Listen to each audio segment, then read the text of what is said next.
No, I think the Space Wolves run away with this one. Alrighty, so we are back here at Hyperspace Hobbies as Space Marine Steve. Space Marine Ian. It kills me on the inside when you say it out loud. Today we are talking about the Stormlance Task Force. These are my boys. These are your boys, White Scars. Yeah, the White Scars and I have had a long history of enjoying running people down on the battlefield. Yeah, you played White Scars for a long time. Not quite as long as I played White Scars, but you played White Scars for a long time. And you played White Scars for so long. This is Space Marine Tober. We are continuing the trend.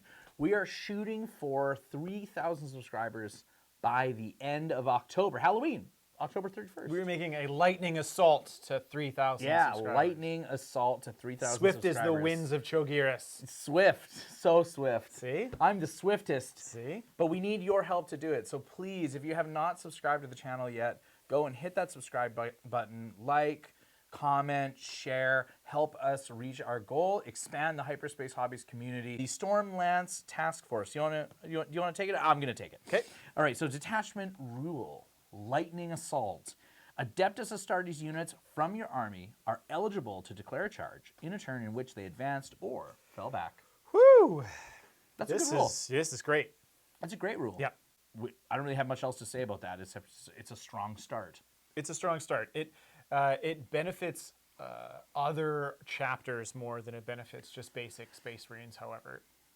In the fact that we haven't gotten to it yet, but a lot of the stratagems say mounted units. And, I mean, there's only one. In the core book. Well, two if you count the chaplain on a bike. But it's the Outriders and it's the chaplain. Yeah. Oh, and the ATV. Is the ATV? I thought the ATV was a vehicle. Oh, it might be a vehicle. You're right. Whatever. So there's two. Yeah. Like, really. And then there's 3 stratagems that affect mounted units. Now, if you're Space Wolves, you have more mounted units than that because Thunderwolf Cavalry count as a mounted unit. And I feel like a lot of these are really singing loud and proud when it comes to Thunderwolf Cavalry. But we can get into that. You guys can be the judge of that. Totally. I think we should just get into it. Kick it off with the enhancements. Fury of the Storm, Adeptus Astartes mounted model only. Improve the strength and armor penetration characteristics of the bearer's melee weapons by 1 each time the bearer ends a charge move till the end of the turn. Improve the strength and armor penetration by 2 instead. This obviously is, if you're a basic Space Marines player, this can only essentially go on the chaplain because he's the only one who's mounted. But if you are a Space Wolf player, you can put him. You could put this on a Thunderwolf Cavalry, anything essentially. It's very good. Yeah. There's also I'm not sure if Dark Angels have like some Black Knight characters or anything. I don't think they do, right? Aren't they the motorbike plasma gun? Yeah, they totally do have the motorbike plasma gun guys. Funny enough, they still have those speeders. So there's the character speeder. Right? Is that mounted? He's not mounted. I think he's a vehicle. It could be vehicle. One of like ride hard, ride fast. Like we'll get to the stratagems in a little bit, but you know that'll function for it. Honestly, Fury of the Storm is pretty savage on a chaplain though. Yeah. On the turn you charge, I believe it's strength 6 for a basic Corsairus Arcanium. Yeah, I think so. So it goes to strength 8 on the charge, with +1 to wound because he's a chaplain. Yep. And then armor penetration of 3 with damage 2. Yeah. This, like in almost every instance, this is a Space Wolf detachment. It does lean Space Wolves more than anything else, just more because than you have anything more else. options for mounted units. I think more powerful options for advancing and charging mounted units. Fainting withdraw, Adeptus Astartes model only. While the bearer is leading a unit, that unit is eligible to shoot in a turn in which it fell back. Okay. Don't love it. Probably the weakest one on the list, I would think. So far, and like honestly, even Fury of the Storm is not phenomenal. Like none of these are great. No. None of the ones we've hit so far are amazing. This is the weakest, though. I think I agree with you entirely. That's the weakest. It's so situational. Yeah. One number higher. Interesting. This is fantastic. Let's pump the brakes on fantastic. Coming in first turn. Yeah. I don't know. 25 points That hurts. for strength improvement and armor pen? What's Hunter's Instinct? Strength improvement and armor pen only when you charge. Well, that's a bad choice. Shock Assault, a battle tactic stratagem. When in your command phase, for 1 CP, one Adeptus Astartes mounted unit from your army that has not declared a charge this phase, you can reroll the charge rolls made for your unit, and melee weapons equipped by models in that unit have lance. Again, only mounted. It's Thunderwolf. Just Outriders are great. Thunderwolf Shock Assault. What it should be called. Phenomenal. Thunderwolf Shock Assault. Outriders Thunderwolf. also really good. Yep. Outriders are solid. Thunderwolves phenomenal. Do you know what is great? Honestly, like let's just all play Space Wolves, and Okay. this is the time. The time has. If you're a Space Wolves player and you're listening to this, now is the time to play Logan Gribnar on the sled. Absolutely. He's so good. Like, I have one. He's right here. I'm just gonna. Yeah, let's just get him out here. This is it. This is what's up. It's the High King of Fenris The right High there. King of Fenris right here, and he's on this sled. I love playing him on the sled because he has this, like, not only is he mounted, which means that you could shock assault him, which is hilarious, but you could like ride hard, ride fast him, which is hilarious. You could also full throttle him, which is hilarious and probably doesn't really work, but you could full throttle him, right? There's lots of stuff that you can do with him, but he gives so many rerolls to everything. Yeah, so once per battle, he can, like, I don't know, call out for the wolf time, and it's army-wide reroll hits in combat and army-wide reroll charges. Oh, it's so good for everything. Yeah. So it really leans towards this. This is what you want to do with it. So this is a also, great choice. I mean, Shock Attack just allows any old bike squad that you have to punch way above its pay grade, and you reroll charge rolls. How many times have you rolled a 6-inch charge and failed it and thought, now I have to spend a CP to do it? Well, this one is not only giving you a free reroll, you'd have to do it at the start, of course. Yeah. And then you're like, well, I'm going to guarantee getting in, so I'm going to have Lance when I charge in anyways. I like Shock Assault. I do. It's restrictive, but I like it. But it's good. It's restrictive, but I like it. I agree with you. It's solid all over. Really good. Yep. If you're playing the Stormlance Task Force and you're leaning into some mounted units and you want to do this, it is the one thing that turn after turn you're going to do. Yeah, fall back and charge, right? Yep, all the time. So you can just keep leaving and Shock Assault, leave and then Shock Assault, and leave and then Shock Yep, Assault. you can do whatever you want. So anyways, let's move along. Ride hard, ride fast. When your opponent's shooting phase, just after an enemy unit has selected its targets. So you got to be on the ball here. Target, one Adeptus Astartes mounted or Adeptus Astartes fly vehicle unit from your army that was selected as the target of one or more of the attacking unit's attacks. Now here's what happens. Until the end of the phase, each time an attack targets your unit, subtract 1 from the hit roll and subtract 1 from the wound roll. For 1 CP, that's strong. It's very strong. It's very strong. Yeah. Yeah. But no way around it. That is fantastic. Yep. I mean, you're hard shutting down your opponent's efficacy. Yeah. This is a strat, and it's battle tactic. Not that really matters. But I think that this is one you're probably going to use turn after turn, just to protect your big. Like, I imagine that a lot of these, like, if I imagine an army, what one looks like here, you've probably got a giant squad, like probably big squads of bikers or big squads of Thunderwolf cavalry, right? So this is being used to protect those big squads.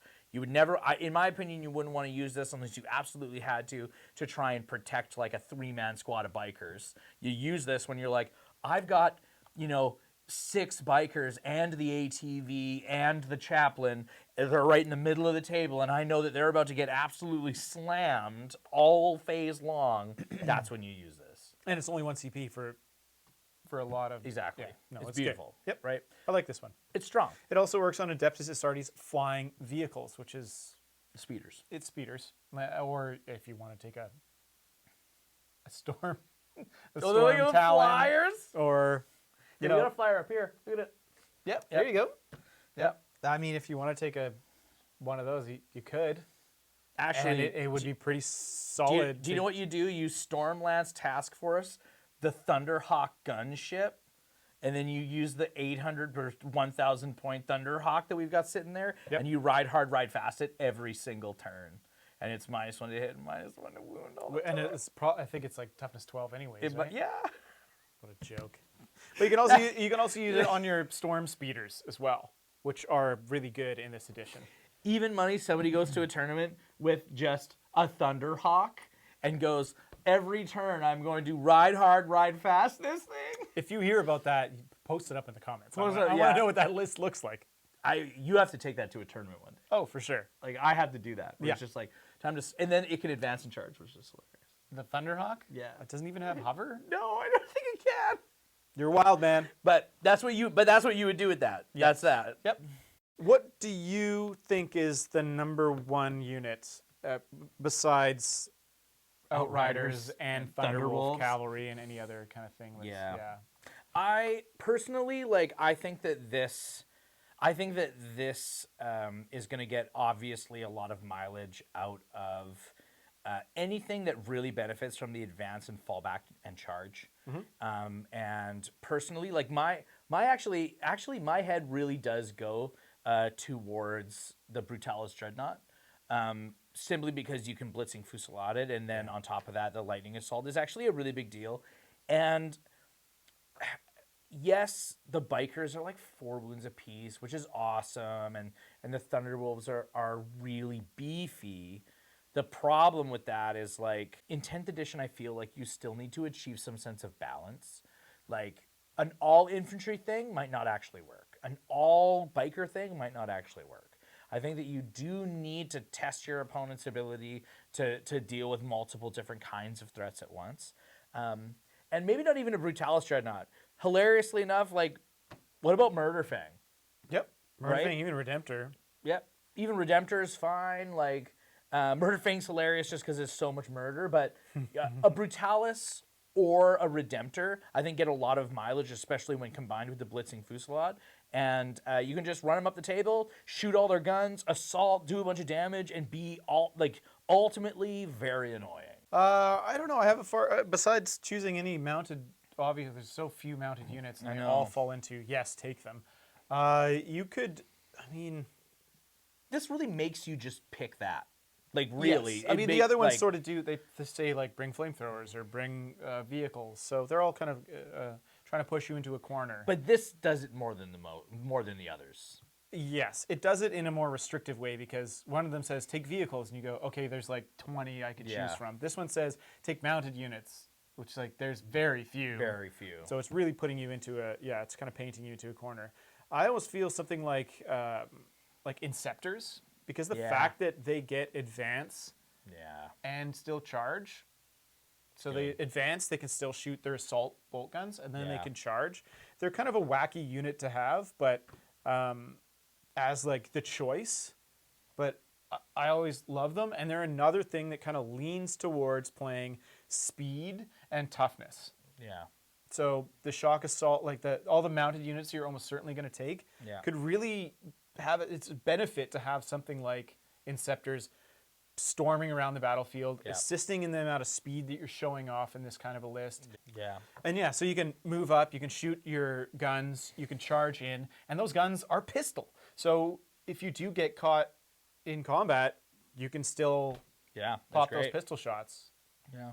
It's hard to kind of choose something that is really, really strong in this. It doesn't call out to me as much as the other ones do, even though White Scars are were my favorite in 9th. Let's move on to the ranking then. Like, I think both of us kind of agree that, like, this one is... I would definitely rather play Gladius than this. Would you? I think so. Oh, okay. Like, I think this is worse than Gladius. I think that Gladius actually is still one of like a very good option, and like even like we kind of placed Anvil Siege Force and Gladius like kind of right now, like almost tied in their kind of position. I think Anvil Siege Force is a bit. It's above it if you lean into it. And let's just take the assumptions that we will be leaning into any list for the list building category of like, if you're playing this, you're going to be playing probably more than one mounted unit. Yeah, where Gladius says don't lean into any one thing. Yeah, it says play whatever you want and just make sure that you live with it. Yeah. Right? But I think that Gladius is better than this. Like just as I would rather be able to just go, my whole army can advance and shoot. My whole army can advance and charge. My whole army can fall back and shoot and charge. Okay. Right? Well, Like, okay. Let me propose this to you. What if you play Space Wolves? How does this look?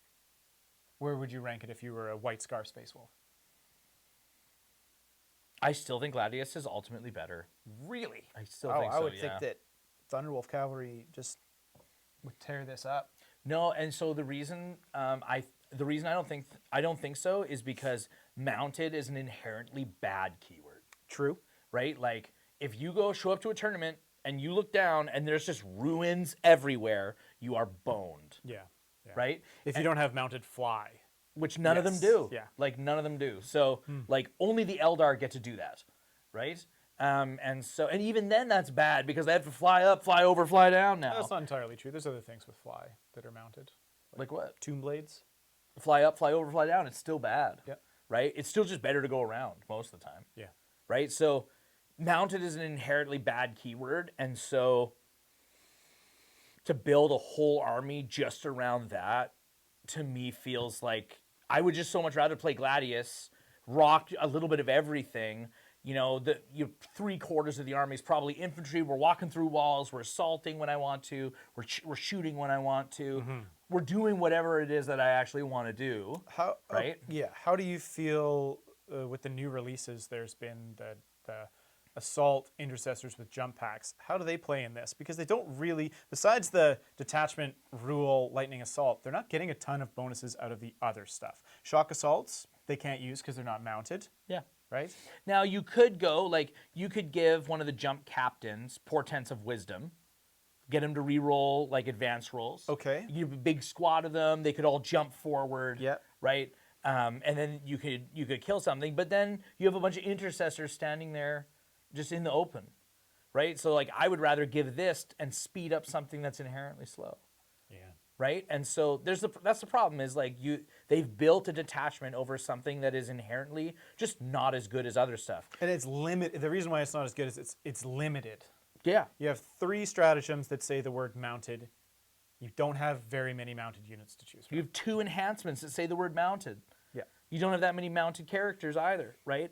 And so all of this really comes down to like some of the strats are okay, right? The enhancements are all right.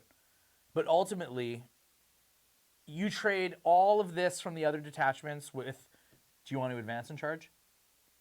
Yeah. Right? And so I just flipping back, like they're in the Gladius alone, right? Like You get that for a round anyways. you get it for a round regardless, and you usually will only need it for 1 or 2 rounds anyways. And That's true. You can spend a CP and sling a unit into it regardless. Yes. So, you know, that's why I think this sits below Gladius. Okay, I think that's a fair assessment. All right. Yep, I think that's pretty fair. This is unfortunately, while there are strong builds, I will get there's strong Certainly. builds. Yep. And you really got to lean, and you got to hope the terrain's in your favor. But there are strong builds, but it is the last place so far, anyways. I think currently, yeah. Yeah, currently it's last place. We don't know all the ins and outs. We haven't play tested this stuff No, we haven't. to a degree against multiple different types of opponents. So Yeah, we're figuring it out. we're figuring out Right. same as everybody else kind of right now. Yeah, exactly. Right. We're living in this is the phase of experimentation, right? But currently, upon from reading the books and doing some discussions, we have got the salamanders right up front. Yep. Underneath that, we have got the anvil. So far in our rank, we've got salamanders leading the pack. Yep. Right, but like hot on their heels, the Iron Storm Spearhead, Iron Hands right behind them. Yep. Underneath that, we've got the Imperial Fist. Anvil Siege Force. Anvil Siege Force directly under that Gladius, and then currently bringing up the rear, the fastest among us, Stormlance Task Force White Scars. Yes, sadly. / Space Wolves. Space Wolves. Yeah. / Space Wolves. Because this is absolutely way better than the Space Wolf one. Don't get me started. That is for a different video. Remember to like, subscribe, go full throttle. Ride hard and ride fast. Ooh!